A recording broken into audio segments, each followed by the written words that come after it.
კოალიცია ქართულმა ოცნებამ ხელვაჩაურის მუნიციპალიტეტში გამგებლობისა და მაჟორიტარი deputatობის კანდიდატები წარადგინა. ერთად ვიზრუნოთ საქართველოზე დევიზით პარტია წარდგენილი კანდიდატებით მოსახლეობას ახალგაზრდებზე ზრუნვას, გლეხებისთვის მიწების დაბრუნებას, დასაქმებას, მიწის რეფორმების გატარებას პირდება. მუნიციპალიტეტის გამგებლობის კანდიდატმა ნადიმ ვარშანიძემ აქცენტი მოსახლეობაში თავისუფლების როლის მნიშვნელობაზეც გააკეთა. ხელვაჩაურის 11 თემის მაჟორიტარი deputatობის კანდიდატიდან 2 მანდილოსანია. წარდგენას პარტიულ აქტივთან ერთად საქართველოს პარლამენტის წევრი უმრავლესობიდან დავით ბერძენიშვილიც ესწრებოდა.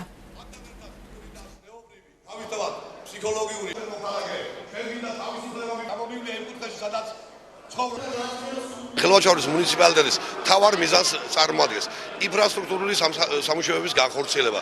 მთელი მუნიციპალიტეტის წყლით მომარაგება ის პრობლემური საკითხები, რაც მოსახლეობას აინტერესებს, რაც მოსახლეობიდან მოდის. მოგეხსენებათ, რომ ახალი თვითმმართველობის კოდექსი სწორედ ამას ითვალისწინებს. იქედან წამოსული, ხალხის წიაღიდან წამოსული საკითხების წესიერად დაგიგმარება და ის შემდეგ მორგება მთელს მუნიციპალიტეტზე.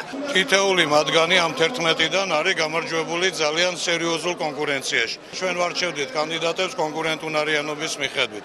მე დღეს გამოსვლის დროს მიმართე ქალებს, რომლებიც კენჭში ყრიან და მე ვიცი, რომ ისინი მაგრები არიან და არავის ტოლს არ დაუდებენ.